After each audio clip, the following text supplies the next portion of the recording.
Hello everyone, मैं अजीत कौर पंडित और आज के इस वीडियो में बताने वाले हैं कि क्या हमें कोई भी बुक हमें बार बार पढ़नी चाहिए या नहीं पढ़नी चाहिए। देखिए, कोई भी बुक अगर हम पढ़ रहे हैं तो उसे बार बार क्यों पढ़नी चाहिए। उसे कम से कम हम कहते हैं कि 2 या 3 बार जरूर पढ़नी चाहिए।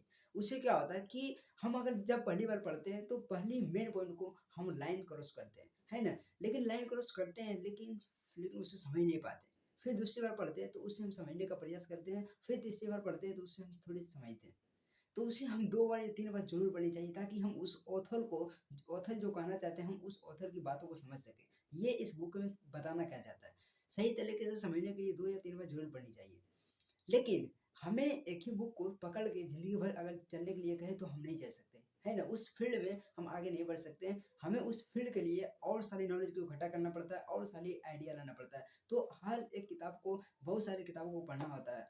अब यह सवाल आता है कि कौन ऐसे व्यक्ति हैं जो कि ज़्यादातर बहुत सारे टाइम तक यानी कि कुछ सालों तक भी एक ही बुक को पढ़ते रहते हैं। उसका कारण क्या है? देखिए, कोई व्यक्ति है कि उसकी एक ज़रूरत होती है ना, उसकी एक नीड होती है, उसे पढ़ना ही पड़ता है एक ही बुक को। अगर उस बुक को नहीं पढ़े तो शायद उस एक नेक्स्ट लेवल के आगे नहीं जा सकते। एग्ज़ाम्पल मैं आपको बता दूँ कि एक स्टूडेंट है जो कि वो अभी क्लास 10th में पढ़ता है।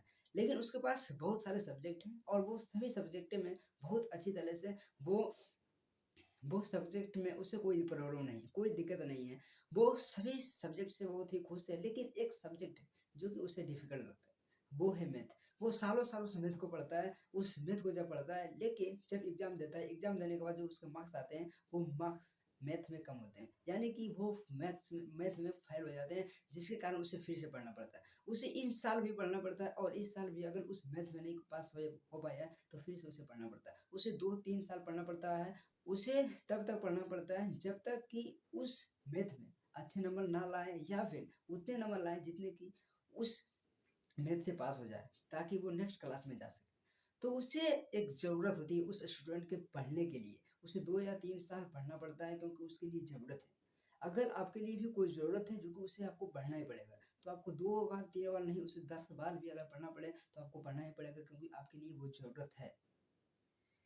तो यहाँ पे कहने का मतलब है, कोई भी बुक अगर पढ़ भी रहे हैं तो कम से कम 2 बार या 3 बार ज़रूर उसे पढ़ें। तो उससे क्या होता है कि हमारे माइंड में वो सारी चीज़ें सही तरीके से बैठ जाती हैं। हम क्या जानना चाहते हैं? ऑथर को ऑथर जो लिखे हैं उसका मेन पॉइंट हम जानना चाहते हैं कि हम क्या इससे सीख सकते हैं इस बुक से, और वही हम जानने का प्रयास करते हैं। और जब हम वही जानने का प्रयास करते हैं तो हमें 2 या 3 बार पढ़नी पड़ती है। तभी हम सही तरीके से ऑथर को लिखे हुए शब्दों को पकड़ पाते हैं और सही तरीके से जान पाते हैं। तो मुझे ऐसा लगता है कि हर एक बुक को कम से कम 2 या 3 बार ज़रूर पढ़नी चाहिए।